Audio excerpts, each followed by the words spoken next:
I think if I hear you call me Becky one more time, six-pack, I'm gonna pop your tops. All six of them. Who are you?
Hey, this is Matt once again. Welcome back to another review. This is another paid request, this time from my good friend Mike, OCP Communications.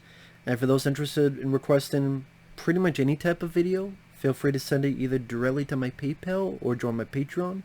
Both links are down below in the info box. And this is for a film called The Machine, which I know Mike reviewed, and he was a fan of. And I can see why. I did enjoy the film. I thought the story, while not original, it was interesting enough to stick with it and see where it was going. The score is a nice synthesizer score that I agree does have a little bit of that Vangelis Blade Runner feel to it, which was nice. With the tiny budget they had, I thought they made a film that looked, aside from some, what the hell you call it, lens flares once in a while pops up, which I hate lens flares in movies, but thankfully it's not like the Total Recall remake, which is lens flare the movie, or a J.J. Abrams film, Star Trek film. Just once in a little while. But overall, the way certain visual moments are done, where either some bits of the lighting or the facility where most of this film takes place in, some of the little robotic stuff you see. I mean, it looks better than, what was it, Replicas with Keanu Reeves, which had like 10 times the budget this film had. I said, for a tiny budget, they got pretty decent bang for their buck. It's nothing glorious or grand, but it worked for what it needed to do in the story. I like this a lot more than Ex Machina. If you love Ex Machina, good. To me, this is more my cup of tea. So for those who did not like Ex Machina, The Machine might be more your cup of tea. Now, the setup, which maybe that's why it got fucking dubbed, is the UK is defending allies against China. So we want to have either brain damaged soldiers fixed with implants. If that doesn't work out, then maybe find some kind of AI intelligence to not just kill, but also protect our citizens against any invading forces, or protect our allies.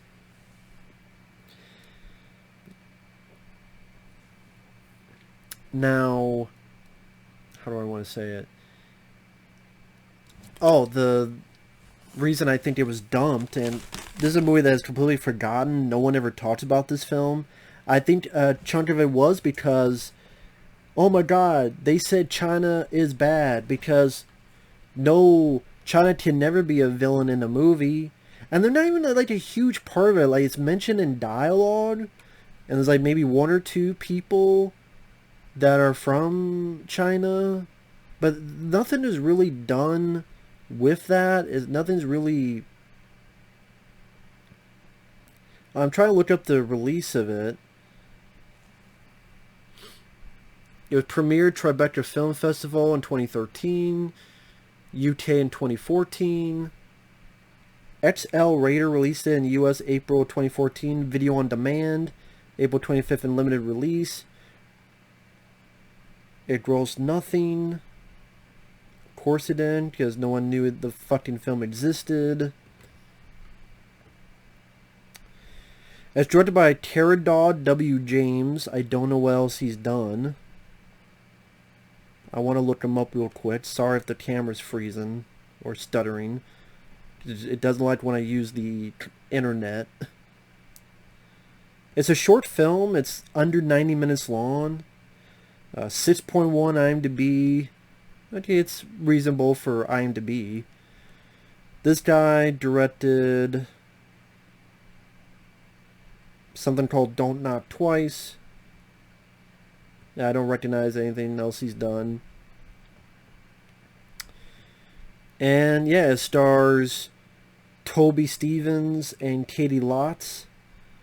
Toby Stephens, I think he was the bad guy in Die Another Day, which he did a lot better here, and he looks different. And then Caity Lotz, I think she was in a film called The Pat in 2013. Toby Stephens, Caity Lotz. Yeah, I don't really recognize too much of the actors. Again, sorry for if the webcam was... But yeah, I'm sure China's like, no, you mentioned this briefly. Or, I don't know, like, this deserves more of a release than Ex Machina. I'll say it right here and now. The story I thought was more interesting. I thought the characters were more interesting. It was definitely a more satisfying experience for my cup of tea. If Ex Machina was more your cup of tea. Neither one is original. I don't know if you could really do anything original with the AI intelligence robotic field. I mean, you've had from the Terminator to the recent Upgrade to plenty of movies in between, from iRobot to hell, Runaway, whether it deals with robots, whether it deals with AI intelligence, whether it deals with both, whether in the direct-to-video, VOD market, or theaters, Eve of Destruction. I could just automatic with Oliver Gruner. Again and again and again. What more can you do with this topic? What more can you do with a story that is deemed original? I don't know. If you know, feel free. I mean, Taming the T-Rex, you had a fucking brain put into a robot, or pretty much a robot T-Rex. Pretty much. I mean, what more can you do? But at least Toby Stephens, I thought he did a good job. He was a scientist. That he was working with this UK government facility because his daughter has, was it red? She has a type of syndrome where her mind isn't really there, and he's trying to take care of her, you know, paying the hospital bills, and maybe wants to be able to map her brain, and, you know, or put her brain plant, but be it safely.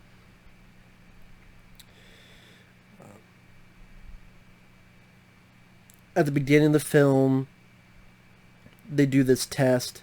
Things go wrong. And that's why I'm like, okay, the way it's shot, like the room is all turned red, and the guy who had the implant, he's looking around, and you see just the lights of his eyes, which was a nice creepy look as you turn, and it's red and dark, and you just see the light pinpoints in his eyes. Have you ever played Alien Isolation?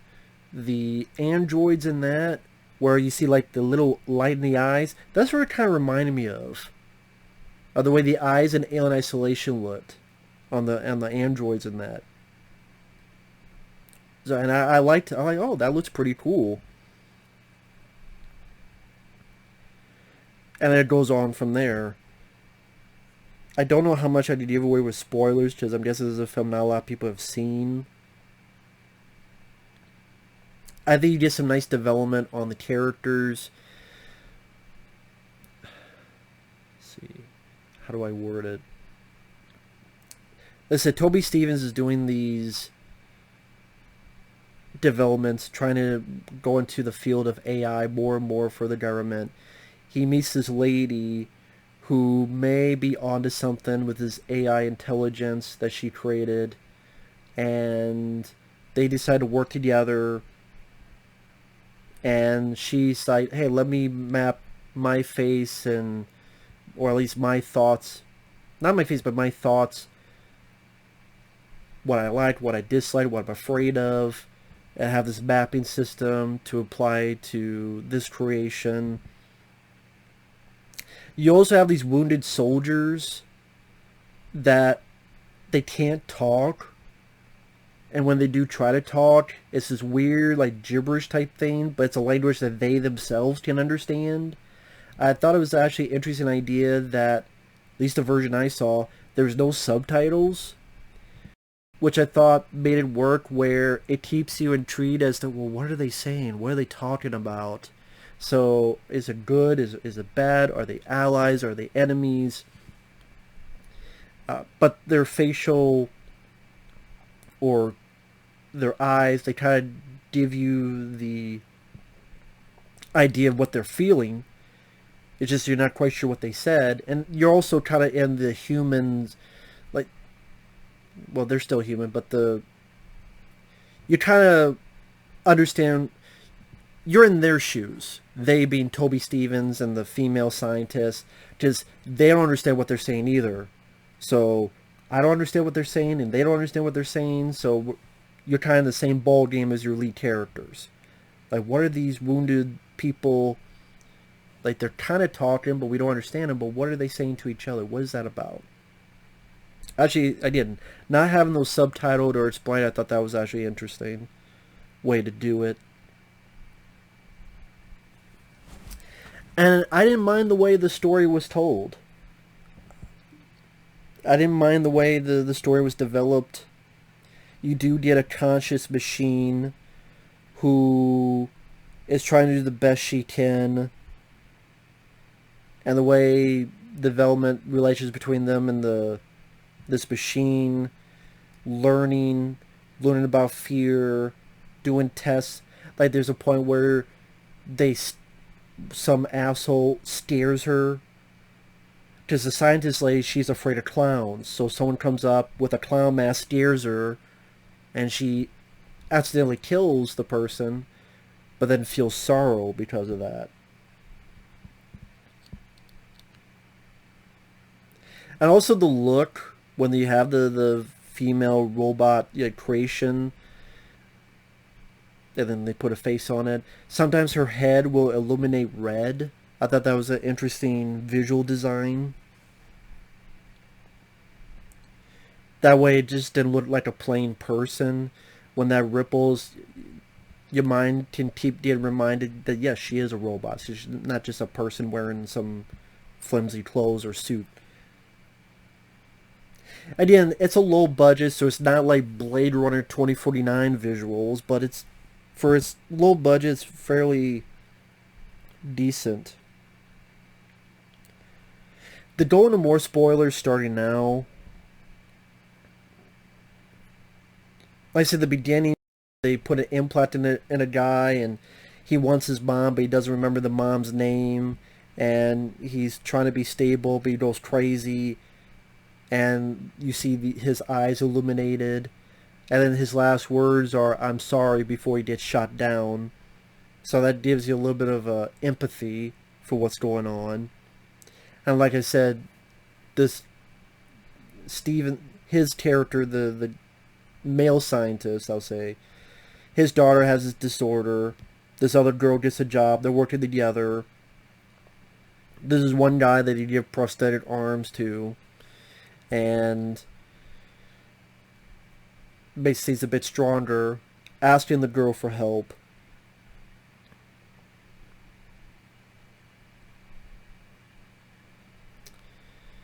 One thing leads to another. Spoilers, very big spoilers. They don't like the female scientist's moral dilemmas. She's too nosy. They pretty much get her taken care of. The male scientist doesn't know about this. He's upset about her death, so he decides to go along and create this robot with her mapped brain, and then also looks like her. I thought the actress did a good job playing the female scientist and then playing this two very different performances. And when she's the female robot with her voice, she's very, you're very empathetic towards her. She gets sorrow, feels sorrow. When someone comes up, she's like, hello. Being nice. And the guy's ready to scare her with a spider to test on her. You feel bad for her. The male scientist tries to help her out, tries to ease her down. And I said, you did some really nice music. It's a really well done score. Again, you have a synthesizer score. And like I said, I agree with Mike OCP. You do have a little bit of Vangelis music to it. I also liked, as part of the story, that the head upper, he wants this as a weapon, and is trying to get her to kill, and she doesn't. And she even breaks the guy's arms, like, I don't need to kill. He won't do anything. And then later on, they get her to kill, and the male says, like, why did you do it? You said, like, I told you, killing's not the right way to go. She's like, I had to, otherwise I would have died. Pretty much the head asshole was going to kill her if she didn't kill this guy. So it's a nice way, again, all that and more is nice development on showcasing sort of the evolution of this robot, and then the way this male scientist, you'll feel sorry for her, and then his daughter dies, and then you get the idea that she cares for him, she's sad that he's sad. There's even the point where the last of his daughter is this mapping of her brain, and the head asshole has that as leverage and says, you take this shit, this conscious shit out of this female robot, or this daughter brain mapping, I'm going to throw in the garbage. And the female robot goes, if you need to do this, save your daughter, I understand. That's what I mean. So, again, it's with dialogue, with acting, to make this actually care and empathize with the characters. Lo and behold, development of characters. Holy shit.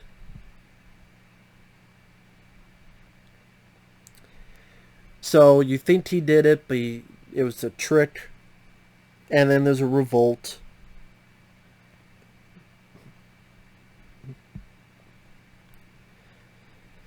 The action is okay. Some of the fight scenes where she's taking out soldiers are okay. I do wish there's little bit more smoothness to them. Maybe like if the shots were a little bit wider. They're decent. Like she's doing some pretty smooth kicking people, through doors, or kick them and they go through a door. This is where you see a little bit of the budget.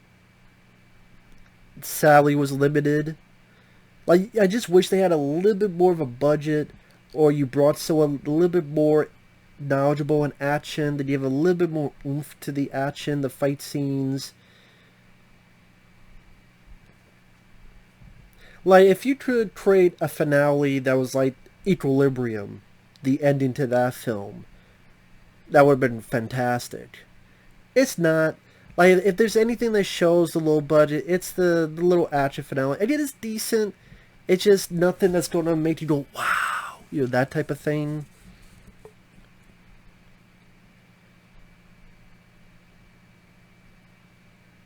There's nothing big, grandiose, like people getting shot and big bullet squibs, or people's heads getting blown up, or, Isaac Florentine, the guy who directed Undisputed 2 and 3, that type of direction, or again, like Equilibrium, which was another, it had a bigger budget than this, but that didn't get much in the theaters, play-wise. Like I said, I just wish they had a bit more of a budget to really further showcase that ending, I think, the way they wanted to. It was serviceable, if that makes sense. It was a serviceable action, just not, sadly, any grandiose, fantastic action. And then they're able to get out of it. The bad guy, The idea I don't mind, where she goes, I want to make you not dead, but pretty much what you wanted to do to me. So she does this thing on the bad guy and squeezes. I guess like gives him a lobotomy or something. I get it, but I wish it would have been more impactful. Like maybe she did like the Hulk. You know how the Hulk does the... Oh, yeah, you see this a lot of stuff in movies where someone does that, they hit someone in the ears. Like, maybe she could have done that where she comes down around the temple. And maybe with sound effects or the swiftness, give a bit of a impact to it. Maybe that would have been more successful. Or like just punch him and just fucking slam his head to the fucking wall. Crack. Or something, man. I just wish it was a little bit more impactful. I'm like, okay, yeah, I get the idea. I just wish there was a bit more something to it. But the ending is not an ending, at least, where the bad guys switch and turn evil. Or, oh, it was a ploy all along. It was a psych out. It was a fake out. No. I appreciate that. Well, the ending is a bit bittersweet because they're able to make it out. She's able to see the sunset she's been watching. The guy's with her and they care for each other. The daughter's brain's been mapped out on a computer. But the way it's not actually his daughter, of course. It's, I want to play. No, I don't want to play with you. I want to play with mommy. And the way, the dad reacts is a bit bittersweet. Because you tell he's a little bit bothered by it, understandably so, because, she doesn't really have this version of the daughter doesn't have a connection with him, has more of a connection with the mom, the robot. And you see a little bit on the guy's face. Again, that made it a bit bittersweet, bit sad. I don't know if it needed to go that way. It could have been where, like, the daughter says, love you, daddy. Or, like, it might seem sappy or sweet, but a little bit more, something to that. But, it just seemed a bit bittersweet and sad for the dad character. I'm not sure if I like that, per se. But it's not, like, downbeat or anything in the sort. So, at least there's that. But yeah, overall, I think it was a movie that, like I said, utilizes tiny budget fairly well for what it was supposed to be. The story was definitely more satisfying and interesting and exciting than Ex Machina. The score, like I said, definitely brought an 80s vibe to it, music-wise. Like I said, it kept me interested to see what would happen further into the story. And overall, yeah, it was a satisfying, for the most part, movie. Pretty decent, The Machine. And it's a film that got really little to no notice. I don't know if it's because of the dig at China, because China is a bit fucking thin-skinned, or I think this deserved more than Ex Machina. Sorry. No, I'm not sorry. Fuck it.